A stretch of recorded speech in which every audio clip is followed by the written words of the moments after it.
एक मंदिर के बाहर वृक्ष पर घोंसले में रहता था और मंदिर के ठीक सामने समुद्र नारायण भगवान थे। तो जो पक्षी था वो अपने सुंदर उसमें घोंसले में कुछ उसके छोटे छोटे अंडे थे, जाता था कहीं भोजन करने, भोजन दाना चुगने आदि करके लाता था, ऐसे उसका जीवन चलता था। या फिर मंदिर में हवन आदि होते थे तो उन्हीं की सामग्री खा करके अपना गुजर बसर करता था।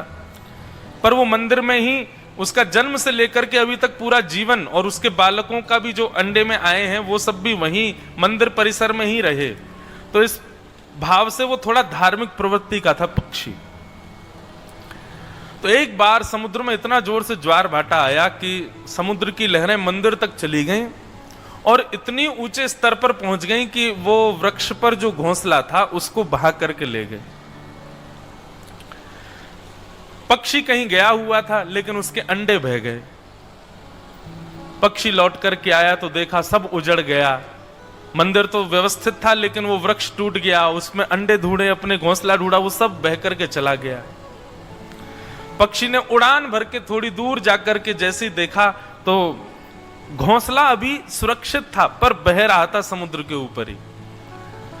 तो पक्षी ने जाकर के किनारे पर खड़े होकर के समुद्र नारायण भगवान से प्रार्थना की, हे समुद्र नारायण भगवान, मैंने आपका कुछ अनहित नहीं किया, कभी मैंने आपका कभी कुछ बिगाड़ा नहीं है, आप भी मेरा अनहित नहीं करना चाहते। ये तो प्राकृतिक आपके अंदर ज्वार आया जो आप मेरे घोंसले को ले गए हैं, पर मैं आपसे प्रार्थना करना चाहता हूं, मेरे बालक निर्दोष हैं जिनको आप ले गए हो, उनका भी जन्म भी नहीं हुआ है। आप साक्षात नारायण के स्वरूप हो, आप पूर्ण योग्य हो, आप मेरे घोंसले को मुझे वापस कर सकते हो, इसलिए कृपा करके इस छोटे से जीव की इस बात को मान लीजिए, मेरे घोंसले को मुझे वापस कर दीजिए। पक्षी की उस बात को सुनकर के अब समुद्र नारायण को तो कितना भी कोई कुछ कहे वो किसी की सुनते थोड़े ही हैं, वो तो अथाह हैं।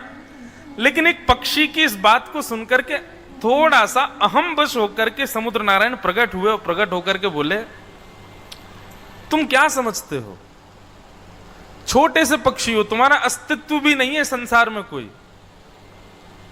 पृथ्वी पर जितना भूमंडल है ना, उससे कई गुना ज्यादा मेरा स्तर है पृथ्वी पर। यदि मैं एक श्वास भर लूं तो पूरी पृथ्वी पर छा सकता हूं। मैं तुमसे केवल यह पूछने आया हूं, तुमने किस विश्वास से मुझसे यह बात कह दी कि मैं घोंसले वापस कर दूं? तुम हो कौन? अरे देवताओं को भी डुबाने की सामर्थ्य मेरे अंदर है, तुम छोटे से पक्षी हो और कह रहे हो मेरा घोंसला दे दो। मुझे बस तुम्हारा ये जो विश्वास था ना बोलने में, इसको देखने के लिए मैं आया हूं कि तुम ऐसे किस विश्वास से कह सकते हो कि मैं तुम्हारे घोंसले वापस करूं। बोले क्योंकि आप नारायण हैं, आप नारायण के समान हैं, आपको नारायण के सम माना जाता है। जरूरी नहीं है कि नारायण भगवान ही कुछ कहेंगे, राम बनकर के आएंगे तभी आप मार्ग प्रदान करोगे। एक छोटे पक्षी की भी तो कोई अस्तित्व होता है। मैं बस प्रार्थना कर रहा हूं मेरे घोंसले दे दो। समुद्र नारायण बोले और नहीं दूं तो? बोले नहीं दोगे तो मैं अपनी चोंच में आपके जल को भर भर के किसी और स्थान पर फेंक दूंगा और आपको सुखा दूंगा। ये सुनकर के तो समुद्र नारायण भगवान और जोर से हंसे। बोले तुम अपनी चोंच में भर के मुझको सुखाओगे? बोले हाँ। सुनो, लग जाओ, चलो। अरे ये जन्म क्या, तुम 100 जन्म ले लोगे, 1000 जन्म ले लोगे तो भी मुझको नहीं सुखा पाओगे। कितना बड़ा स्वरूप है मेरा। पक्षी बोला आप बोलते रहिए लेकिन मैं तो अपने कार्य को करूंगा। और उस छोटे से पक्षी ने गया और समुद्र की चोंच में, छोटी सी उसकी चोंच, उसमें समुद्र के जल को भरे और लावे और ले जाकर के गड्ढे में छोड़ दे। समुद्र नारायण खूब हंसे, बोले सुन, करता रही हो, ऐसे ही प्राण निकल जाएंगे तेरे, लेकिन तेरे घोंसले नहीं मिलेंगे आज। पक्षी बोला यही अहम आपका चूर चूर करना है मुझको। समुद्र नारायण बोले मैं भी किससे मुंह लगने आ गया, छोटा सा पक्षी क्या समझ रहा है पता नहीं अपने आप को। और वो पक्षी लगा दौड़ करके जाता, चोंच में जल भरता, लेकर के आता और फिर किसी गड्ढे में डाल देता। 1 दिन 2 दिन, 1 हफ्ते 2 हफ्ते, 1 महीना बीत गया, वो यही करता रहता था, बस चोंच में जल भरता और कहीं और फेंक देता। सूख करके उसकी स्थिति ऐसी हो गई, अब बस मरने वाला है, परंतु उसने छोड़ी नहीं, हार नहीं मानी। उस पक्षी को जब देखा तो उस पक्षी के प्रजाति के पक्षियों में यह बात फैल गई कि भाई देखो, असंभव कार्य है, लेकिन फिर भी उसका विश्वास देखो, पिछले 1.5 महीने से लगा है, वो रोज अपनी चोंच में भरता है और लाकर के जल फेंक देता है कोने। देखो, समुद्र को हम सुखा तो नहीं सकते, लेकिन अपने उस पक्षी की हम सहायता तो कर सकते हैं। और जिस प्रजाति का वो पक्षी था, उस प्रजाति के पूरे विश्व के जितने पक्षी थे सब एकत्रित हो गए और सब एक साथ लगे महाराज चोंच में भरें जल और ले जाकर के फेंकें। अब चाहे कितने इकट्ठे हो जाओ, समुद्र तो फिर भी नहीं सूखना। उन पक्षियों को देख करके दूसरी प्रजाति के पक्षियों ने देखा कि भाई प्रजाति भले ही हमारी अलग है, लेकिन है तो हम सब पक्षी, हम इसकी सहायता नहीं कर सकते। तो वो पक्षी भी उसके साथ लग गए। तो अन्य अन्य प्रजाति के तोता भी, कबूतर भी, बड़े बड़े नार वाले पक्षी भी, विदेशी पक्षी भी, विशाल पक्षी भी, धीरे धीरे करके सारे पक्षी एकजुट हो गए और सब समुद्र को सुखाने। समुद्र तब भी हंस रहे हैं, बोले पूरे विश्व के पक्षी लग जाओ तो भी नहीं सुखा पाओगे मुझे। स्थिति ये हो गई कि किनारे पर जहां लहरें आती हैं वहां से लेकर के और किलोमीटरों अंदर तक केवल पक्षी पक्षी पक्षी पक्षी सब अपनी चोंच में जल भरें और ले जाकर के एक सरोवर में फेंक दें।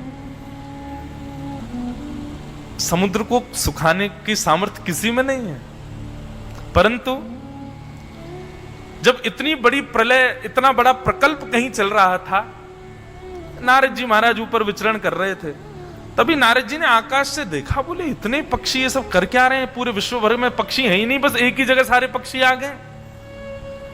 नीचे जाकर के देखा तो सारे पक्षी चोंच में भर भर के समुद्र जल फेंक रहे हैं। बोले ये क्या कर रहे हैं, ये क्या पागलपन है, समुद्र को कहां मुंह में भर भर के कहां ले जा रहे हैं। किसी एक से पूछा तो उसने पूरा वृत्तांत बताया। बोले हमारे एक छोटे पक्षी ने संकल्प लिया है कि वो समुद्र के अहंकार को दूर करेगा। ठीक है, उसके घोंसले वापस ना मिले, लेकिन समुद्र का अहंकार दूर होना चाहिए। ये छोटे बड़े का भेद आया कैसे इसमें? इसलिए हम सब पक्षी लगे, भले ही हम अपने प्राण त्याग देंगे, लेकिन इस समुद्र को हम कुछ तो कम करेंगे, चाहे 1% कम हो। नारद जी बोले तुम जानते हो, तुम चाहे लगे रहो फिर भी 1% कम नहीं होगा, वो अनंत है। बोले यहां बैठे बैठे आराम कर रहे हो, वहां देखो तुम्हारी पूरी प्रजाति के ऊपर संकट आया है। गरुण जी महाराज बोले क्या हो गया? तब नारद जी ने पूरा वृत्तांत बताया। बोले तो ये लोग पागल हैं, क्या कर क्या रहे हैं, समुद्र कैसे सूख जाएगा? बोले जिनको तुम अपनी कमर पर बिठा करके चलते हो, कर्तुम अन्यथा कर्तुम समर्थ ईश्वर, वो सब करने में समर्थ है। मैं ये नहीं कह रहा कि समुद्र को सुखा दिया जाए, पर समुद्र को यह बता भी तो दिया। हम अब तुम भी सुन के आश्चर्य कर रहे हो, मैं भी सुन के आश्चर्य कर रहा हूं, जिसको भी बताओ वो आश्चर्य करता है, समुद्र कैसे सूख सकता है। इसी आश्चर्य की वजह से समुद्र को अभिमान है कि वो कभी सूख नहीं सकता, लेकिन ठाकुर जी चाहे तो हो सकता है। हम ये नहीं कह रहे कि सुखा दो, लेकिन उसको बता तो दो कि हां कि तू भी सूख सकता है, उसका अहम नष्ट हो जाए। गरुण जी और नारद जी दोनों भगवान के पास गए। शंख चक्र गदा पद्मधारी श्रीमन नारायण शांति से विराज रहे थे। नारद जी ने जाकर के पूरा बात बताई और कहा भगवान, हम ये नहीं कह रहे कि आप समुद्र को सुखा दीजिए, पर अपने किसी भाव से उसको एक संकेत तो दीजिए कि उसको ये अहंकार ना रहे कभी कि वो सूख नहीं सकता। भगवान बोले ठीक है, आप दोनों की बात उचित है, और एक पक्षी की लगन, इन सब पक्षियों की लगन और इनका कर्तव्य देख करके मेरा भी मन हो रहा है कि मैं कुछ तो करूं। नारद जी बोले निश्चित करो भगवान, हम देखना चाह रहे हैं, समुद्र का भी तो मान मर्दन हो। भगवान बोले रुको। तुरंत अपने सुदर्शन चक्र को भगवान ने आकाश में आवाहित किया और सुदर्शन चक्र को कहा कि सूर्य के तेज को भी अपने ऊपर लज्जा हो जाए, इतने तेजों में होकर के जाओ और जाकर के संपूर्ण समुद्र को सुखा दो। महाराज, एक सूर्य का तेज हम सहन नहीं कर सकते, ऐसे करोड़ों सूर्यों का तेज एक सुदर्शन चक्र में प्रकट हो गया। और वह सुदर्शन चक्र अपनी द्रुत गति से वैकुंठ लोक से निकल करके आया और जैसे ही भूमि की ओर आने लगा, भूमि के स्तर पर जैसे ही प्रवेश किया, एक तो उनके घूमने का वेग और ऊपर से उनसे निकलने वाली उष्णता, 100 वर्षों में जितना समुद्र भाप बनकर के उठता, उतना प्रति सेकंड में बनकर के उड़ने लगा आकाश में। और देखते ही देखते देखते ही किनारों से समुद्र की लहरें भीतर आने लगी, सिमटने लगा, समुद्र पूरा सूखने लगा, बंचर जीव मरने लगे, उष्णता के कारण पूरा पानी धधकने लगा और देखते ही देखते समुद्र नष्ट की ओर जाने लगा। जैसे ही समुद्र का यह भाव हुआ, बस चंद सेकंडों में समुद्र आधे से ज्यादा सूख गया। एक आध मिनट और सुदर्शन जी चलते रहे तो खत्म ही हो जाएगा। इतने में ही समुद्र नारायण प्रकट हो गए और प्रकट होकर के सुदर्शन जी के आगे हाथ जोड़ा, बोले भगवान क्या कर रहे हो, मैं नष्ट हो जाऊंगा, खत्म हो जाऊंगा, पृथ्वी पर प्रलय आ जाएगा। भगवान प्रकट हो गए और प्रकट होकर के कहा, कभी भी ये अभिमान मत करना कि तुमको कोई सुखा नहीं सकता। उन पक्षियों के कर्तव्य से प्रसन्न होकर के, अपने कर्म में लगे रहने से प्रसन्न होकर के मैंने ही सुदर्शन जी को आज्ञा दी थी कि जाओ जाकर के समुद्र को सुखा दीजिए। इसलिए हे समुद्र, कभी अपने ऊपर अहम मत करना कि तुमको कोई सुखा नहीं सकता है। ये सुदर्शन चक्र नित्य ध्यान रखेंगे कि जिस दिन तुमको अहंकार हो उसी दिन ये आक्रमण कर दें। और सुनो, वो पक्षी जिसके घोंसले को तुम ले आए थे, बोले भगवान आप कैसी बात कर रहे हैं, मेरे ज्वार भाटा में न जाने कितनी वस्तुएं आती हैं, मैं सबको वापस कराने थोड़े। बोले सबको मत करो, पर अब उस पक्षी को जरूर वापस करो, ये मेरी इच्छा है। और समुद्र समतल हो गया। समुद्र नारायण भगवान उस पक्षी के घोंसले को लेकर के साक्षात प्रकट हुए और प्रकट होकर के उस पक्षी के सन्मुख जाकर के रख दिया। बोले आप जीते, मैं हार गया भगवान। आपकी कर्तव्य निष्ठता और आपका विश्वास अपने कर्म के प्रति, उससे ठाकुर जी प्रसन्न हो गए और ठाकुर जी ने मेरे स्तर को ही कम कर दिया। तो इस प्रकार एक कथा आती है।